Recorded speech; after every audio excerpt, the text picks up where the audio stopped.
Segunda Reis, capítulo 20. Por esse tempo, o rei Ezequias ficou doente e quase morreu. O profeta Isaías, filho de Amós, foi visitá-lo e disse: O Senhor Deus diz: Ponha suas coisas em ordem, porque você não vai sarar. Apronte-se para morrer. Então Ezequias virou o rosto para a parede e orou assim: Ó Senhor Deus, lembra que eu tenho te servido com fidelidade e com todo o coração, e sempre fiz aquilo que querias que eu fizesse. E chorou amargamente. Isaías saiu do quarto em que o rei estava, mas antes que tivesse passado pelo pátio central do palácio, o Senhor Deus lhe disse: Volte e diga o seguinte a Ezequias, o governador do meu povo: Eu, o Senhor, o Deus do seu antepassado Davi, escutei a sua oração e vi suas lágrimas. Eu vou curá-lo, e daqui 3 dias você irá ao templo. Vou deixar que você viva mais 15 anos. Livrarei você e esta cidade de Jerusalém do rei da Síria. Defenderei esta cidade por causa da minha honra e por causa da promessa que fiz ao meu servo Davi. Então Isaías disse: Ponha uma pasta de figos em cima da úlcera do rei e ele ficará bom. O rei Ezequias perguntou: Qual será o sinal de que o Senhor Deus vai me curar e de que daqui 3 dias eu poderei ir até o templo? Isaías respondeu: O Senhor lhe dará um sinal para provar que vai cumprir a sua promessa. O que você prefere? Que a sombra da escadaria avance 10 degraus ou volte 10 degraus? Ezequias respondeu: Fazer a sombra avançar 10 degraus é fácil. Eu quero que ela volte 10 degraus. Então Isaías orou a Deus, o Senhor, e ele fez a sombra voltar 10 degraus na escadaria feita pelo rei Acaz. Por esse tempo, o rei da Babilônia, Merodach-Baladã, o filho de Baladã, soube que o rei Ezequias havia estado doente. Então lhe mandou uma carta e um presente. Ezequias recebeu bem os mensageiros e lhe mostrou toda a sua riqueza, isto é, a sua prata, o seu ouro, as suas especiarias e os seus perfumes e todas as suas armas. Não houve nada nos seus depósitos ou qualquer outro lugar que Ezequias não mostrasse. Então o profeta Isaías foi falar com ele e perguntou: De onde vieram esses homens? O que foi que lhe disseram? Ezequias respondeu: Eles vieram de um país que fica muito longe daqui. Vieram da Babilônia. Isaías perguntou: O que foi que eles viram no palácio? O rei respondeu: Viram tudo. Não houve nada nos depósitos que eu não lhe mostrasse. Então Isaías disse ao rei: O Senhor Deus disse que vai chegar o tempo em que tudo aquilo que está no seu palácio, isto é, tudo que os seus antepassados ajuntaram até hoje, será levado para a Babilônia. Não ficará nada. Alguns dos seus próprios filhos serão levados como prisioneiros e feitos eunucos para trabalhar no palácio do rei da Babilônia. O rei Ezequias entendeu que isso queria dizer que durante a vida dele haveria paz e segurança. Por isso disse: A mensagem do Senhor que você me deu é boa. Todas as outras coisas que o rei Ezequias fez e os seus atos de coragem, e como ele construiu um reservatório e cavou um túnel para levar água para dentro da cidade, tudo isso está escrito na história dos reis de Judá. Ezequias morreu e o seu filho Manassés ficou no lugar dele como rei.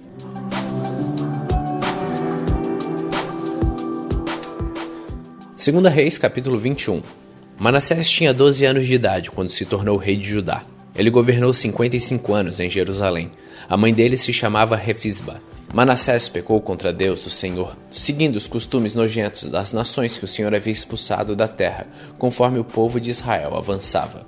Ele construiu de novo os lugares pagãos de adoração, que Ezequias, o seu pai, havia destruído. Construiu altares para a adoração do deus Baal e fez um poste da deusa Azerá, como Acabe, rei de Israel, havia feito. Manassés também adorou as estrelas e construiu altares pagãos no templo onde, conforme o Senhor Deus tinha dito, ele devia ser adorado. Nos 2 pátios do templo, Manassés construiu altares para a adoração das estrelas. Queimou seu filho em sacrifício, fazia adivinhações e feitiçarias e consultava adivinhos e médiuns. Pecou muito contra Deus, o Senhor, e fez com que ele ficasse irado. Manassés colocou uma imagem esculpida da deusa Azerá no templo, o lugar a respeito do qual o Senhor tinha dito o seguinte a Davi e ao seu filho Salomão: Em todo o território das 12 tribos de Israel, escolhi este templo, aqui em Jerusalém, para ser o lugar onde serei adorado para sempre. E se o povo de Israel obedecer todos os meus mandamentos, e fizer isso que manda a lei, que o meu servo Moisés deu a eles, então não deixarei que sejam expulsos da terra que dei aos seus antepassados. Mas o povo de Judá não obedeceu a Deus, e Manassés os levou a cometer pecados ainda piores do que aqueles cometidos pelas nações que o Senhor Deus havia destruído conforme o seu povo ia avançando. Por meio dos seus servos, os profetas, o Senhor Deus disse: O rei Manassés de Judá tem feito essas coisas nojentas, coisas muito piores do que aquelas que os amorreus fizeram, e com seus ídolos levou o povo de Judá a pecar. Por isso eu, o Senhor, o Deus de Israel, vou fazer cair sobre Jerusalém e sobre Judá uma desgraça tão grande, que todos aqueles que ouvirem contar a respeito dela ficarão espantados.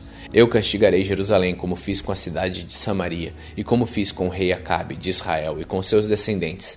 Deixarei Jerusalém limpa do seu povo, tão limpa como um prato que foi esfregado e virado de boca para baixo. Eu abandonarei as pessoas que não tiverem morrido e as entregarei aos seus inimigos, que as prenderão e que roubarão tudo que houver na sua terra.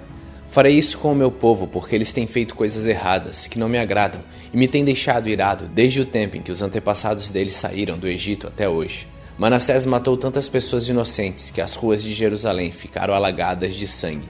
Além disso, ele cometeu o pecado de levar o povo de Judá a adorar ídolos, fazendo o que é errado, o que não agrada a Deus o Senhor. Todas as outras coisas que Manassés fez e também os pecados que ele cometeu, tudo isso está escrito na história dos reis de Judá. Manassés morreu e foi sepultado no jardim do palácio, o jardim de Uzá, e o seu filho Amon ficou no lugar dele como rei. Amon tinha 22 anos de idade quando se tornou rei de Judá. Ele governou 2 anos em Jerusalém. A mãe dele se chamava Mesulemete e era filha de Arus, da cidade de Jotibatá. Como seu pai, Manassés, Amon fez coisas erradas que não agradam a Deus, o Senhor. Ele imitou as ações do seu pai, adorou e serviu os ídolos que o seu pai havia adorado. Assim Amon abandonou o Senhor, o Deus dos seus antepassados, e foi desobediente a ele. Os oficiais de Amon fizeram uma revolta contra ele e o mataram no palácio. Mas o povo de Judá matou todos os que haviam feito a revolta contra Amon, e pôs o seu filho Josias como rei. Todas as outras coisas que Amon fez estão escritas nas histórias dos reis de Judá. Amon foi sepultado no seu túmulo no jardim de Uzá, e o seu filho Josias ficou no lugar dele como rei.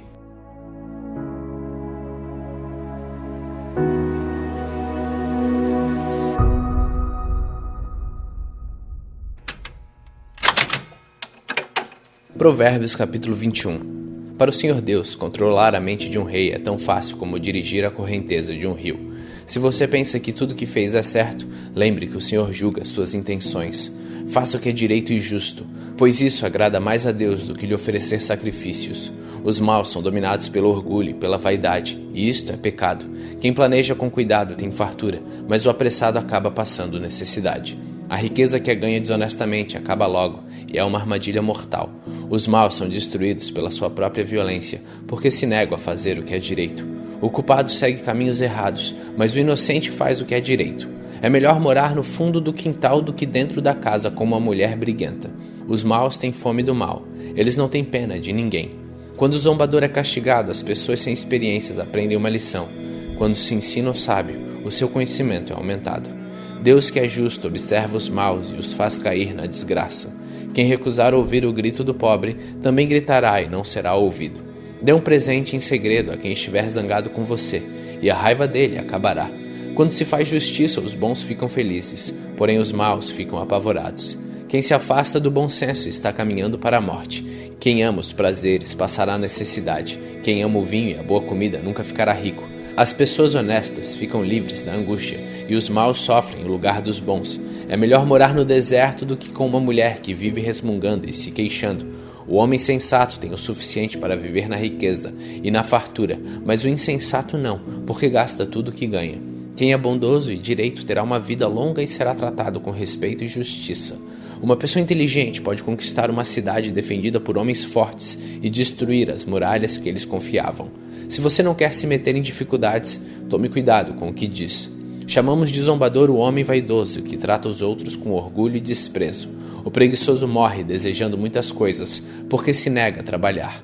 Ele passa o dia inteiro pensando no que gostaria de ter, mas a pessoa de caráter tem o que dar e dá com prazer. Deus detesta os sacrifícios que os maus lhe oferecem, especialmente quando oferecem com más intenções. A testemunha falsa será condenada à morte, mas a palavra da pessoa que costuma ouvir bem as coisas será aceita. O homem direito tem confiança em si mesmo, porém o mal só finge que tem. A sabedoria, a inteligência e o entendimento das pessoas não são nada na presença do Senhor. Os homens aprontam os cavalos para a batalha, mas quem dá a vitória é Deus, o Senhor.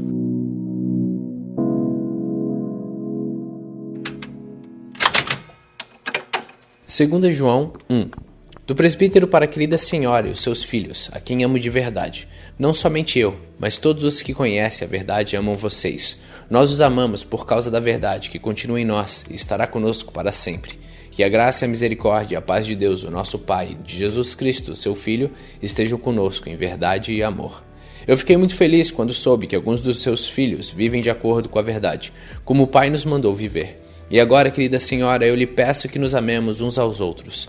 Não lhe dou um mandamento novo, mas o mesmo que temos tido desde o começo. Esse amor quer dizer isto: viver uma vida de obediência aos mandamentos de Deus, como vocês ouviram desde o começo. O mandamento é este: continuem a amar uns aos outros.